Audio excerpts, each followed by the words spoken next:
ndị be anyị ekene mụ n'ọzọ n'ụbọchị nke taa. Asụkwa m ekene ka m bụ na-abịa, asụkwa m ka echiri ya zelu. Once again, good morning, good afternoon, good night, depends your time and your occasion. You are joining us today at what a wonderful day at Eastern News 24. Asụkwa m ka Chukwu oke abịa mapụrụ ime ihe niile gozie ụmụ Biafra n'ime ihe niile Biafra ya na ana Mazi Nnamdi Kanu ya pụta na mkpọrọ ise. Alright, dịka o si na-adị ya gbapụ na ya ọsọ n'ife anyị were erika, mana anyị ga-ewere ya n'usoro wetara unu ozi ọma dị oke mkpa unu ya like nnukwu, and ya bụ ozi ọma gbanụ mbọ unu gee ya bụ ife a bụ ozi ọma onye ndu Mazi Nnamdi Kanu na the Biafran PM na exile. Ozi ọma faziri oge gara aga, gee ntị ọfụma. Enyopụtara m ya bụ ife nsị ka nwepụta ya ka ngosi ụmụ Biafra ka fa gee ya bụ ife, maka na before you na-agba Mazi Simon Ekpa mgba, gee this message. Before you si na Mazi Simon Ekpa ada emetụ ya ọfụma, gee this message. This is a powerful moment of onye ndu and Mazi Simon Ekpa in the issue of Biafra and how Biafra can exist from the construction called Nigeria. Gee ya bụ ife ọfụma. Ị ga-esizi ya bụ ife. Try to leave us with your own comment on the comment section below. Don't forget that, it's very important, because actually now your opinion, because our aim is to unite the people of Biafra. Kakwusi na akọwa ya ọnụ, kakwusi na agbawa ya mgba. Ọgwana kwa ham n'ọnụ, ngwana genu ya bụ ife. Mazi Simon Ekpa bụ the Biafran PM in exile, and Mazi Simon Ekpa bụ onye ndu, the Homadike one of Biafra land. Get the conversation between two of them. Igesizie ya. Leave us with your own comment on the comment section below. All right, over to you, sir. Messed everybody up. Everybody is useless in the zoo. I don't know. I think it was Ohagi who was writing the people that whoever is advising the Fulani is doing a very good job, because they know us very well. They know we are black people. They know nobody is going to come to rescue us. You can do whatever you like. The BBC is there. All they care about is to make sure that the Fulani continues their march to the sea. That is the work of the British and the BBC, and it's never going to stop until we rise up and say, enough is enough. This is what we are doing. So you're worried about people speaking Arabic when the army is Arabic. Now, go and look at the Biafra, it's not Arabic already. That is the mess we are in. It's unfortunate that people do not see this mess. I had one idiot, as I mentioned the other day, talking about my wife is from Hausa, my baby mother is from Yoruba, the senior brother is from Jiku, and I'm Igbo. Because of that, let's have Nigeria. People look at that. People talk as if they injected them in there, as if there's something wrong with their brain. Haven't you seen that our dear sister Chimamanda? Because if you do good, we pardon you. If you mess up, it's IPOB, we are too strong. We shred it to pieces. Today she has come back to her senses, saying she has what we are saying is correct. You may not like it because I am saying it. You may not like it because someone is saying it. You may not like it because family writers are writing about it. You may not like it because a person is saying it, but it is the truth. You can hide and run and speak all your grammar and all that. It is the truth. Fulani will kill you. They will take your land. They will take it.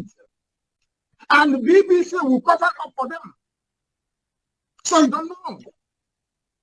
I feel sorry for the animals in the zoo. Zoological Republic.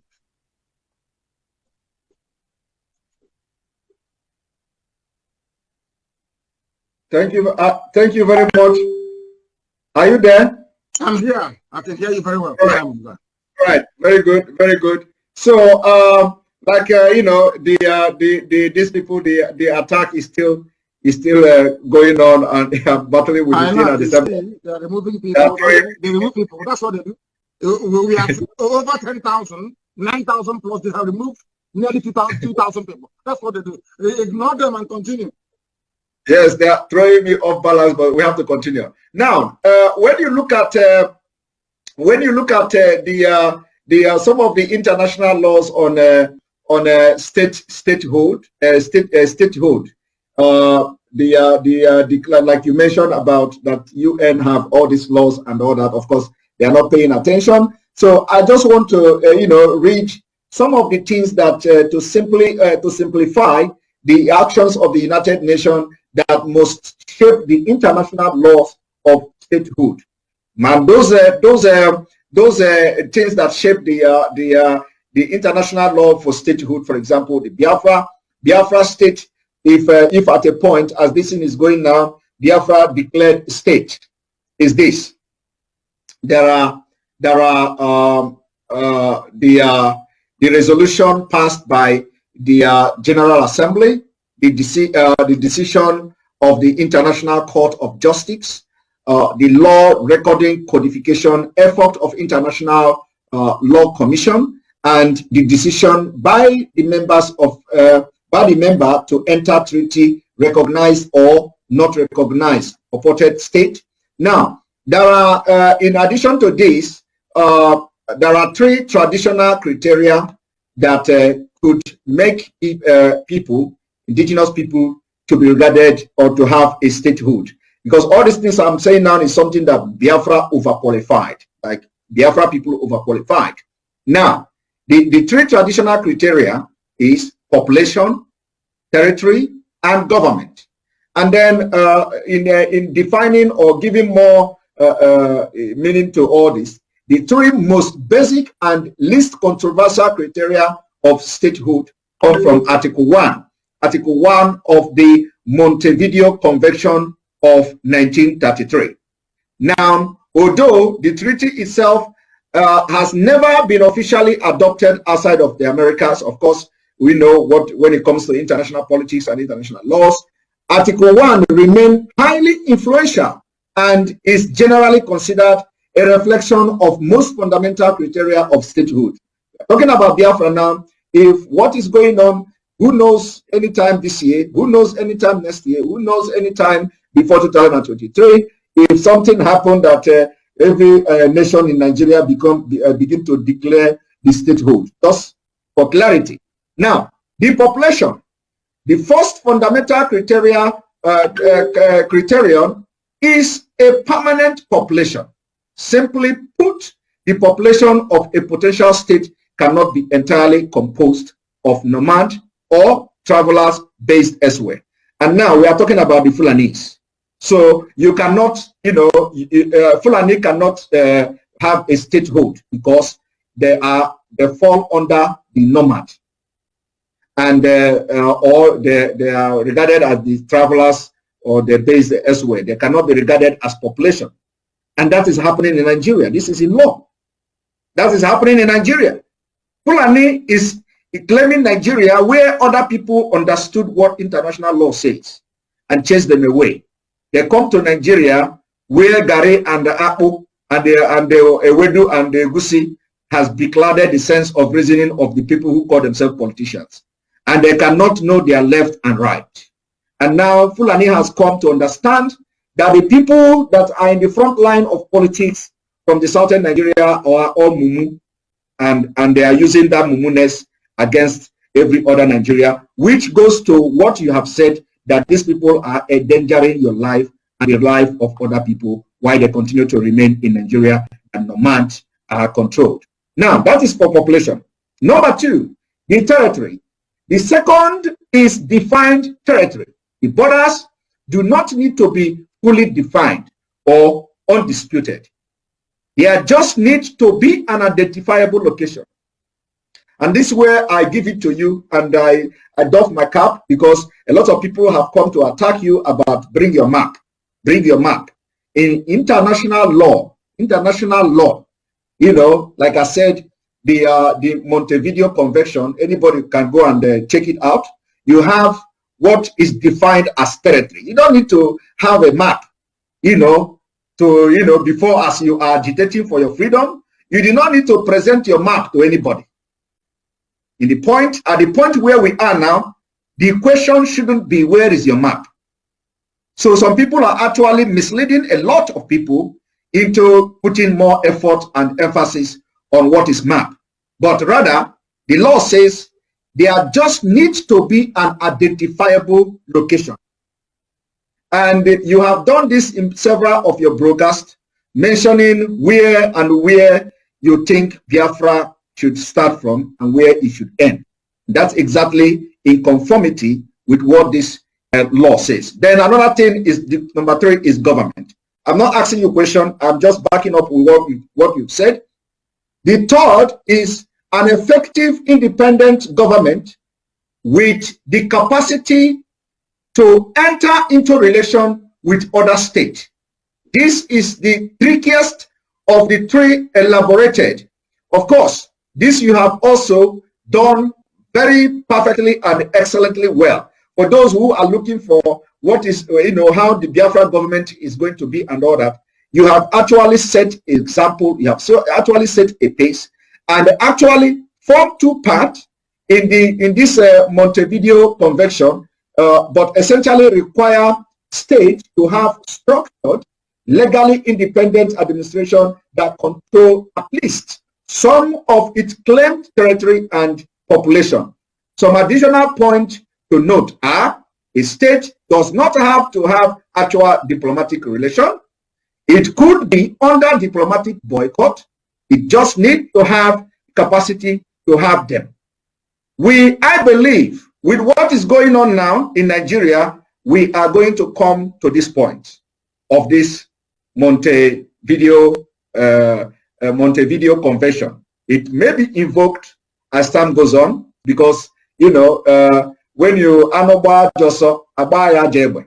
So, and I believe that other part of Nigeria will also, without even knowing it, adopt this Montevideo Convention. Now, having said this, the Nigeria we see today, and the way the federal government of the Nigeria are backing terrorists openly, without even hiding it. They are backing the terrorists openly, supporting them, romancing with them, having meeting with them, and not only that, they are supporting them. The Sultan of Sokoto, who they regard as the traditional ruler of Nigeria, he is the chairman of board of trustee of Mayete Allah. Of course. Mayete Allah has come publicly to take responsibility of the terrorist attack against southern Nigeria. Now, in addition to this, the person that is parading himself as a president in Nigeria is a board member of this terrorist group that have been ranked number 4 deadliest terrorist group in the world. People are not paying attention to this. And when they are killing people, the Minister of Information, who happened to fall into the territory that was conquered in a Kwara state, now come to say, we are not going to treat terrorists the same way we will treat those who want to get their freedom from Nigeria. That is the most absurd thing I have ever had in my life. I know you have addressed this particular comment coming from the liar Mohammed, from Kwara State. But please, can you, in a different, from a different perspective, can you tell us how would somebody who say he's a Nigerian, especially from the eastern part of Nigeria, and you call yourself a politician, you go to Abuja, you call yourself a governor, you go to Abuja, you call yourself a House of Assembly member, you go to your state and all this, and then you hear somebody saying that those who has made you not to travel by road to Abuja, those who made you not to travel by road to Enugu, those who made you not to travel by road to Owerri, with all your fine vehicle and all your cars, they are not to be proscribed.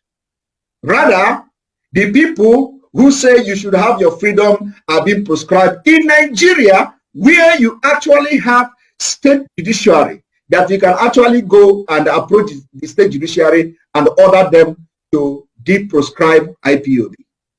For the statement coming from that Minister of Information requires opposite reaction. Now, what do you have to tell our people who think this way, that after that statement, nobody has actually come out to say anything. At least I have not read. I have not read anybody. They will not come because they've been conquered. We are all slaves of the Fulani without knowing it. Not us anyway, no, maybe not IPOB, but the rest of the zoo. And I must thank you very much for the depth and for the depth of your research in terms of the Montevideo convention. Montevideo is in Uruguay, for those who do not know.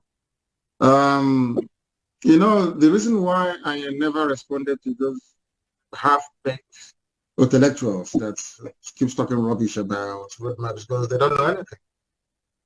I am a student of contemporary politics. I actually read politics at the university in London. So when I hear some fools who are not educated talk about things that are above their station, I feel sorry for them. All of the indices you mentioned are very relevant. But I think the last one you alluded to is the most important. The United States of America, where I am today, went ahead to unilaterally recognize Kosovo as an independent nation. And today, Kosovo stands as an independent nation. It is your willpower, your determination to fight for what you believe in. Had our war gone on for 6 more months, at the time it ended in January of 1970, we would have been a free people today, because the world was waiting to see how determined we are. The reason why sometimes our people tend to not to understand the dynamics of international politics is because they are not well read. They are not well traveled. When we say it, they say we are arrogant. No, we're not being arrogant. It's just that we happen to be educated. How we know what we're doing. We know what we're talking about. We know what we're pursuing, and we know how to get it. You're having taken into consideration all the mitigating factors against the emergence of Biafra. Our approach has therefore to be unorthodox. If you adopt the orthodox approach to state creation, you are bound to fail. They will ask you, oh, but you are in a democracy. Why don't you go through your senators and go through, you know, that's, I call it a checkpoint, where the Janjaweed is waiting for you to come. Once you come there, they swallow you up. That is the zoo called Nigeria for you. There is something that our people will need to understand. How many people are there in Liechtenstein? I think there are about 150,000 people or less. And Liechtenstein is a separate nation state today in Europe. Nobody is complaining. Nobody is saying that they are too small, they cannot participate in what is happening within that very place. Our people need to understand this and understand it very well. That our march towards freedom is multifaceted. The approach we adopted is multifaceted. We approach it from different angles and dimensions to deliver one result, which is freedom. And in so doing, since the world has come and basically washed their hands off Africa to say, do whatever you can to survive, we are going to do what we can to make sure that we survive. If I understand our situation very, very clearly, is that our people need to remain very, very strong and resolute. Very strong and resolute. That a white man have always defeated black people with one thing: mental strength and resilience. When they were trying to go to the moon, the rockets blew up. The scientists at NASA, most people died in the process of trying to place a man in orbit. They didn't stop them. They were not deterred. They continued. Where you have superstition, you replace it with practical things. And that is what we have done and will continue to do until we arrive. We understand all the internal dynamics of how a zoo functions. In the case of Nigeria, we know it very well. But one thing our enemies did was to underestimate us, which is a very good thing. I love the way They underestimated our resolve, our resilience, our determination, our intellect, our knowledge, our know-how. I love it. That is why we are where we are today. If you're thinking or hoping that one day you would wake up and things will be better in Nigeria, then you're the worst fool alive. Things can never be better. They have structured the system in such a way that if you were having 12 hours of electricity last year, this year you only get about 6. Despite all the so-called investments, despite all the money they have pumped into each and every supposedly viable sector that is not viable. When I talk about the issues concerning Nigeria as a whole, what I'm doing now is to approach your question from a very holistic perspective. When you look at the issue of Nigeria and how hopeless it is, you don't need to look any further than the only thing that they produce naturally without any sweat or effort, which is crude oil and gas. Even that crude oil and gas, they cannot refine into petrol despite the presence of 4 state-of-the-art refineries.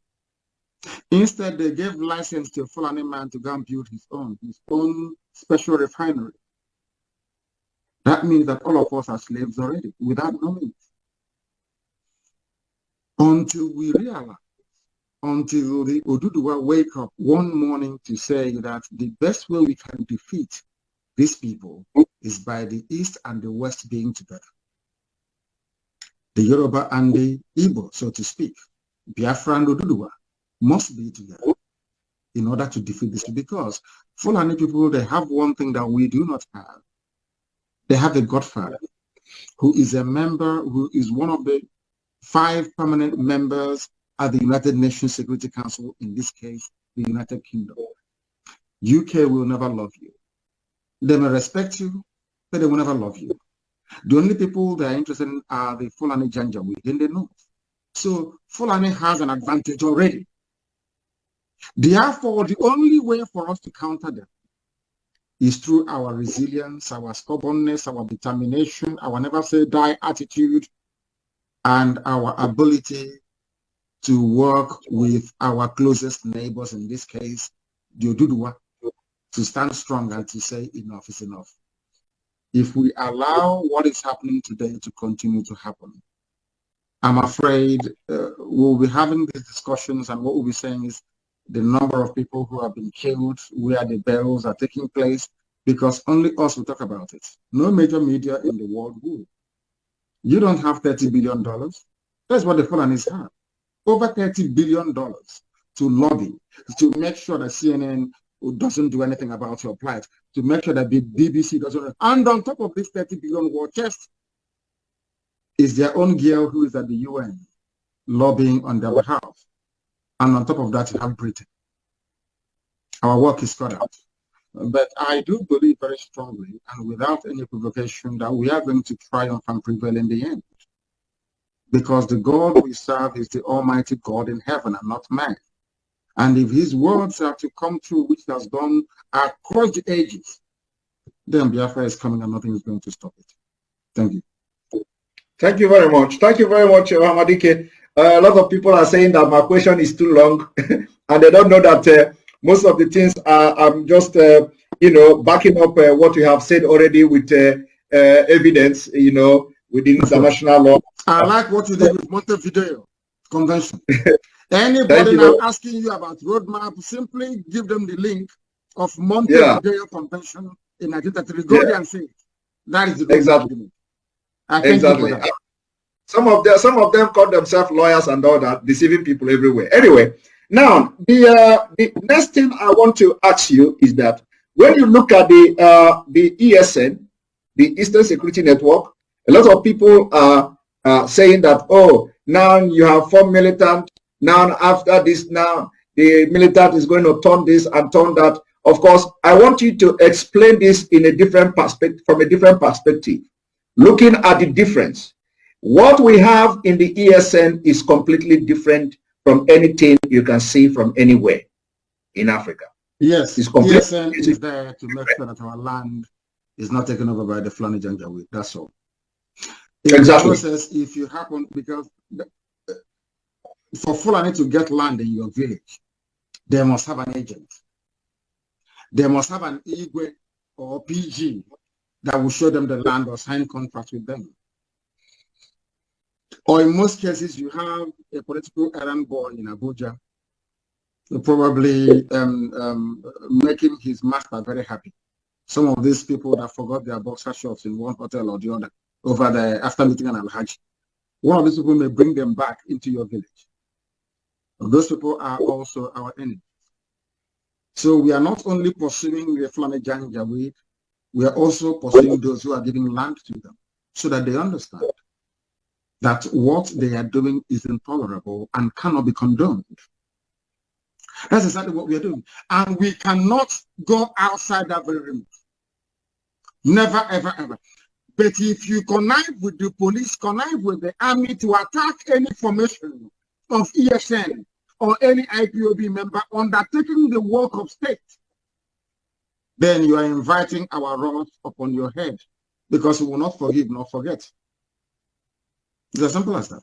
If we put up a poster to say no grazing, you bring it down, you're asking for trouble. If people are going about putting up posters and you attack them, you're asking for trouble. Because, of course, we understand that some people were fathered by the Fulani Janjaweed during the war. We understand all of that. They gave birth to rubbish. We know that. But what we are saying is that what ESN is doing is to protect our land and to serve the people. It is not there to do anything else. That is why we are not in the townships. We are not going to do police for them. But where our lives are threatened, ESN is there. We are here to protect the lives of our people and to make sure that Biafra is restored. Nothing more, nothing less. We are not going to build that with brutality and senseless thuggery. It's not going to happen. Because we are also, and don't mind you, all of these people, they have sworn to defend Biafra. That is what they are there for. It's not going to change. Now, Hamadike, looking at what is going on in Nigeria now, we know that the government of Nigeria, the zoo, is accomplished in this whole jihad attack, in this whole terrorist attack. They are accomplished. Now, what assurance will you give the people of Biafra who have become helpless, if not for the emergence of IPOB, if not for the emergence of the ESN just last year? You can imagine what could have been happening now if we are experiencing what the people are experiencing in Yoruba land, where the Fulani, they gave Fulani ultimatum, and then after the ultimatum, the Fulani come to say they own the forest in Yoruba land. Now, what assurance are you giving our people of Biafra that any attack coming from Fulani will be resisted and won?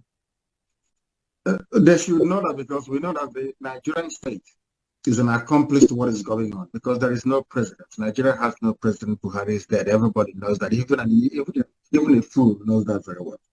That is why Garabashev can come out and tell you that anything I say or Femi Adesina says, you should regard it as if the president is the one speaking. In the height of this mayhem, slaughter, insecurity, the person you say is your president is nowhere to be found. The first lady is nowhere to be found. Because I think she took my advice and went with the young man to Dubai, where they're having fun.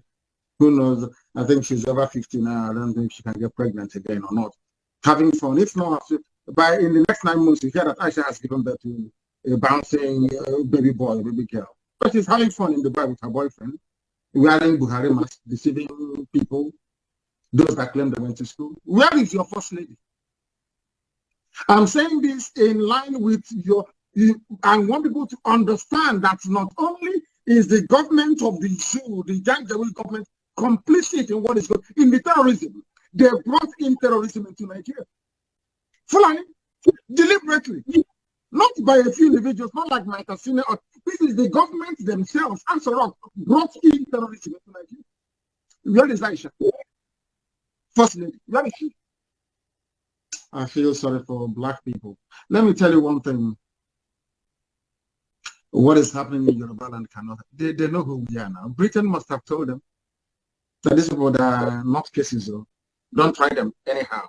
And as I've said, they want to do two things: subdue the Yoruba with the force of terrorists and then come against us with the might of their army. That is the reason why BBC is rooting for them. That is why a whole BBC left their jobs to be advertising where you can get application form to join the Nigerian army. What other, I tweeted it a few hours ago. What other proof do you need that Britain is the one, they are the ones running the show? BBC advertising where you can get form to join army because they know they do not have the population to fight us. Let me tell you one thing people don't know. They do not have the population to fight us. They know that very well. If we do the war rises up at the same time as well as Biafra, they cannot defeat us. They know that. Now they're asking for people to join the army. That army is going to be populated by Janjaweed terrorists. They will try us. They will come. They came to all 4 times and we beat them. They went to the air, disturbing disturbing birds of the air. They are cowards. We say, come down on the ground. You know where we are in the forest. Come and look for us. So we can give you a quick exit from this air. So you can die very quickly. How did this then? The townships killing people. What is happening in Yoruba land cannot happen in the East. It cannot happen. Britain killed us with one thing: air, land, and sea blockade. Now we manufacture what we use. So how can you defeat us? Are you waiting for us to telling the world, don't sell arms to them like before? You think we are stupid? No, of course not. What we use, we manufacture. If you want to know how effective it is, ask the zoo army, they will tell you. So they understand. Very soon we will switch into a suicide mode. We have not come to that yet, but they keep pushing us. Very soon. I told them before, for one suicide bomber you have in Boko Haram, I will give you 10 in Biafra land when the time comes if you provoke us. We are getting there very soon. And what I'm saying, I say it openly. Openly, so that the world can hear. Because we have written to them. We have complained to them. We have petitioned them. Everybody, are you telling me the world doesn't know that Fulani brought in terrorism? Are you telling me that the CIA doesn't know? Are you telling me that Mossad doesn't know? Are you telling me that MI5 doesn't know? That it was the Fulani brought in terrorists? Is that what you're telling me? Are you telling me that they do not know what is going on? They know, but their consideration is oil. Because let me give you an example. When you want to rise up from the USA to complain about Nigeria and what is happening there, Halliburton, I'm here in Texas. They are here. That's the headquarters. They'll pick up the phone and they will call you and say, leave those monkeys, leave. Remember, President Trump said it, that his friends are making ridiculous money out of Africa. What he meant is that they're making that money because Africans are stupid. He said it when he got it, that his friends are making so much out of our stupidity. The world knows that Fulani wants to take over Nigeria. They know that very well. They know about all the massacres happening. Al Jazeera interviewed the late Buhari, that was in 2016, and asked him, I said to him, look at National High School, Aba. People were being shot. In fact, they removed that woman from Al Jazeera after the interview. She was removed from Al Jazeera. Look at people being shot dead by army and police at National High School, Aba. Nothing happened. And because nothing happened, that in fact, it doesn't with the Shia. Before our eyes, the world saw the clip of army people kneeling down and firing at civilians. Had the same thing happened in China, you will hear them, all America will be writing the Tiananmen massacre. What happened with the Shia was worse than what happened in Tiananmen massacre in Beijing. Not one single news outlet in the world carried it because Britain asked them not to. That gave them the impetus to go to Aba National High School to kill, to go to war, they kill. And you know how life is. Once they are killing other people and you're quiet, and Yoruba media was there supporting them. Our army, our boys, today they're in their forest. That thing they say, what goes around comes around. If you support evil today, evil will consume you tomorrow. I used to tell my Yoruba friends, this evil you are supporting, this your one Nigeria will consume you. They said, no, one Nigeria, where are they today? in answer to your question, if they come to our land, they will die there. We'll kill them. Thank you very much. Thank you very much. Thank you very much for that. You know, Onyendo, when you are saying British, you know, this British, a lot of people don't understand why you are always hammering on British. On this note, let me make it very public. Of course, this is not also a question for those who think that the question is going to be long. This is not a question, but you can make comment after this. Let me make it a public that in 2015, December 3rd, 2015, a motion was filed at the British Parliament for the independence of Biafra. Of course. A lot of people don't know about this. They don't know about it. They want to see roadmap. Now, the text of this motion reads that this House recognizes the call for the independence of the territory that constituted the Biafran Republic, acknowledges that Biafra issue could be improved with the cooperation of the Nigeria government by offering a referendum, and urges the Foreign and Commonwealth Office to use its diplomatic strength to assist in the resolution of this matter. I'm aware of it. Good. I'm aware of it. No, I didn't know you were going to ask me about it. I wanted to bring it up much later in this our struggle for Biafra. But since you've mentioned it, I will comment on it. Remember what I told you before, that in England you have good people. In Britain there are good people. It was Britain that was at the forefront of slavery. And yet it was Britain, through their courts, that banned, or should I say, that abolished slavery. The same British people. So it is my hope and prayer that one day good people will rise up again in British politics to recognize that freedom for Biafra is also freedom for Britain. I give them a very simple example. What is the volume of your trade with the USA or with Japan, for instance? If you give, right now, Britain is struggling because they are pleading with Joe Biden to give them favorable status in terms of, trade negotiations and the rest of it. If you ask an average British person, they prefer trade with a developed America than with a primitive Nigeria, regardless of the fact that they're getting oil and gas for free. The same thing I said to Britain. Having a free Biafra that is economically viable is your gateway in that thing you've always wanted in Africa. Is only Biafra that can give it to you. Because the economic strength and might of Biafra will allow all your companies that invested in Biafra land to be able to expand exponentially. I will give you a very simple, one very tiny example.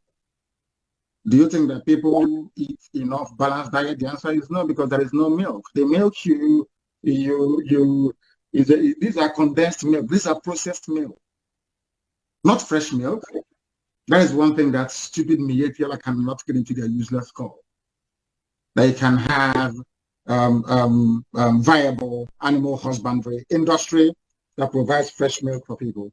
Look at all the products that require milk in it. Why do you think that Nigeria cannot produce chocolate? Because they don't have any milk. But the cocoa to produce chocolate is in Yoruba land. And part of it also in Bende, where I come from. I just want to give you a very simple example. Very simple. Look at the world market for chocolate. Especially during Easter, during Valentine, during whatever, Christmas. We can make chocolate where we come from with the milk that we produce, employing people meaningfully, exporting all that product. So Britain should, they have this problem. The problem is that they need somebody to subjugate. They need somebody, when Lugard came, they called him Lord Lugard. And they brought the Bible with them. In the same Bible you also have Lord. Yahweh, and in most cases, God Almighty in heaven. And you're looking at this Beture, and they call him Lord. So that means he's close to God now, or he's related to Jesus. You respect him. You see how daft and foolish we are? They don't know that when you call somebody a Lord, there is temporal and there is spiritual. God is spiritual Lord.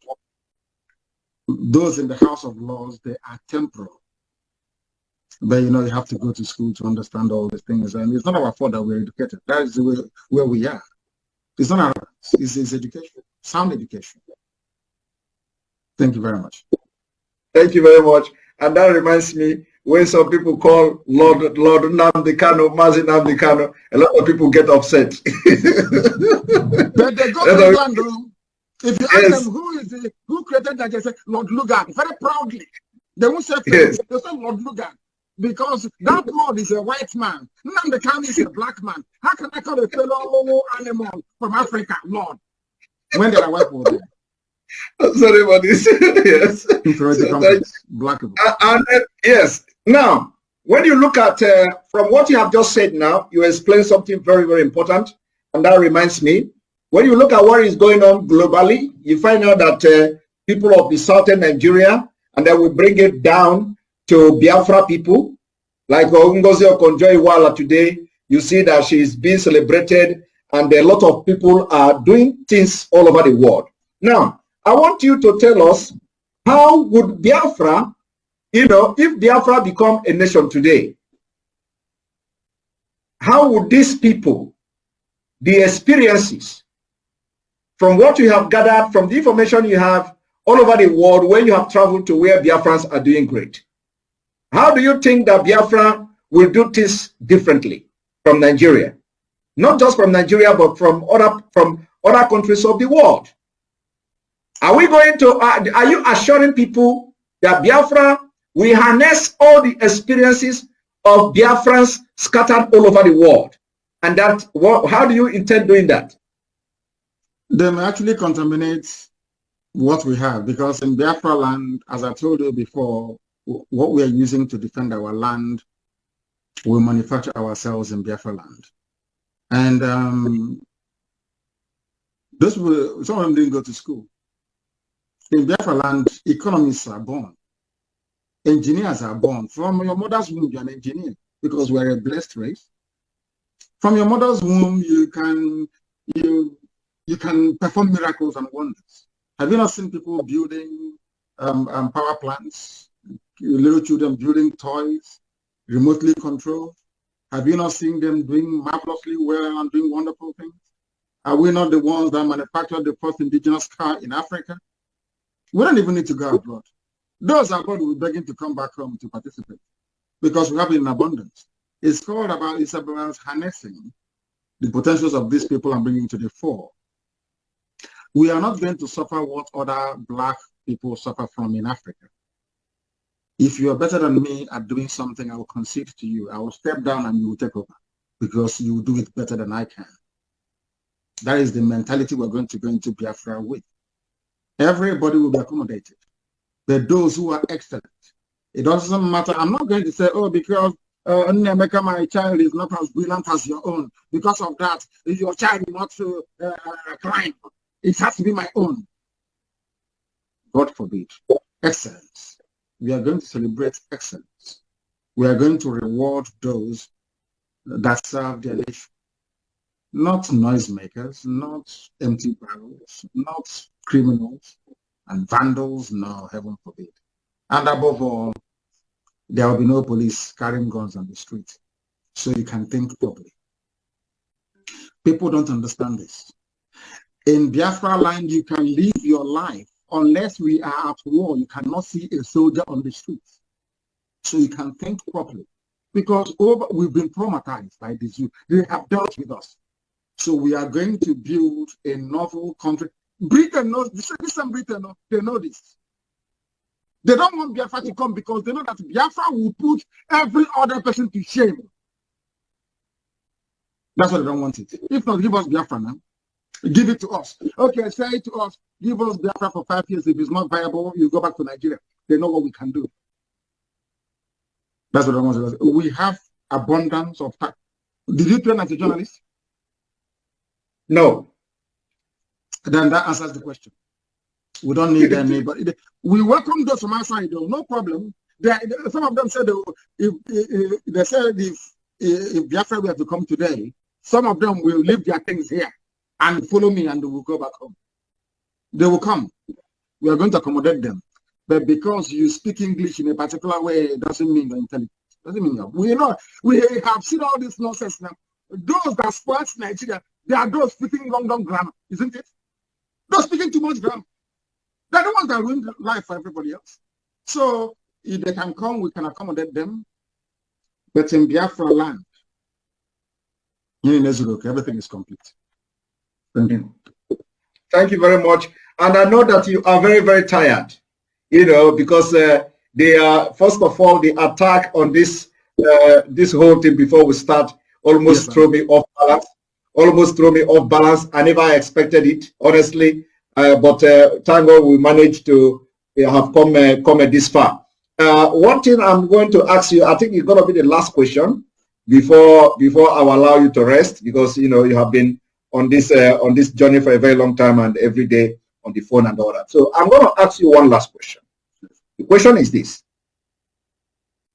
if from what I've just read now about the motion for Biafra independence at the UK Parliament, yes, the wording is that the Office of the Commonwealth must make sure they use their diplomatic power and ties to compel, though they did not use the word compel, but to, you know, compel Nigeria government to organize referendum for a possible freedom of Biafra. And this is exactly what we are all asking. Now, if this did not happen, are you ready to lead us to do anything to get the freedom of Biafra? Yes. Which I'm going to be number one to follow you. Yes. You think we're going to live like this, like a bunch of animals forever? Of course not. Of course not. It can't, they know it very well that we are coming, and I will come, and I'll bring hell with me. They understand it very well. You better give me Biafra now. If they do not give me Biafra now, the zoo, I am making it very clear to the whole world so they understand what I'm saying very clearly.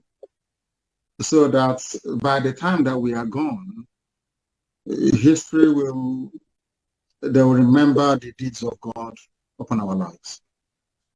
We have not come for anything else. I don't exist for anything else. It's only for Biafra to come.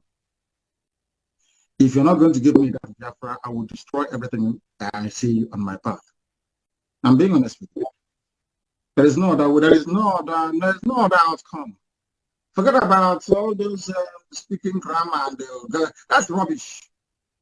Give us a referendum, as those British MPs tried to do, in keeping with the fact that in England you have people that have soul and conscience. If you have a referendum today and people say foolishly vote to remain in one Nigeria, I will give up. But that's where we're going to, and nothing. You know, you know where we are now. Do you think we are going to drop our guns now? Is that what you think? Are we going to drop it now? No. No way. You must negotiate, and that is going to be a referendum. They understand it, or else we give them hell, and they know it. If Boko Haram, a bunch of idiots that didn't go to school, can give you a tough time, imagine people who are educated and all over the world. But as you know, with Pharaoh, their ears will be blocked. They'll be doing their janja with some.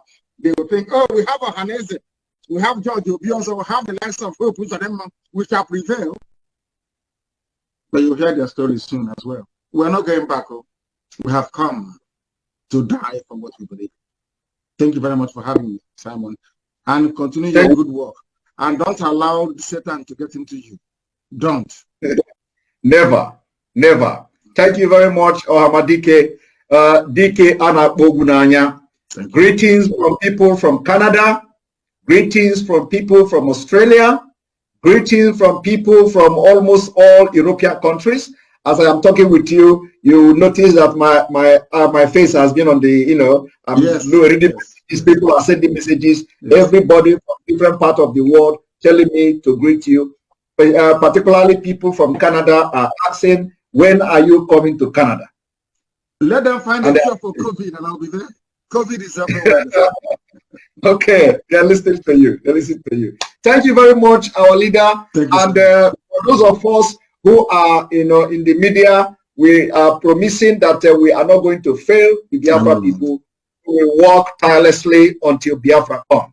We will follow you. Any decision you make on Biafra, we are going to follow, because we are not the one who advised you until we joined. So any decision you feel that you make for Biafra, we are going to follow, because we know it is going to yield fruit and it's going to lead us somewhere. We have come a long way, no going back. That's all. Nobody is going to die. Nobody is going to die. We will all see Biafra. Yes, sir. Yes, sir. Thank you very much. Thank you very much. And enjoy yourself. Have a very nice week. And see you again. Yeah, there is snow in Houston. I think it's for the first time in 5 or 6 years. They said I brought snow to Houston. Our people are living large here. No wonder some of them don't want to come back home. They are living a very good life here. Some of them are very, very fabulously well off. But of course, we know that Biafra will come and will be a better country, even more than the USA. Thank you very much, Simon. Exactly. We have minus 25 degrees here. Are you serious? Minus 25? I'm telling you. Yes, minus 25. I think the temperature here is minus. I was minus 10 earlier today. Now it's just 0. Only 0. Come on, 0. Now it is. Thank you. Thank you very much. Thank you very much. And this is the beginning. This is the beginning of Annual Command. Of course. Thank you very much. Thank you. Thank you. Thank you all for being part of this program. As you can see, we were under very heavy attack. As I'm talking to you now, I cannot even play any video on this my wonderful gadget that has actually turned to Buhari system. So thank you all for being part of this program. We're going to go now, but by tomorrow we are going to start our normal broadcast, where we may be touching some of the issues we discussed today, and I'm going to be bringing all the evidences that some of the things we have talked. I'm going to bring them to you to see.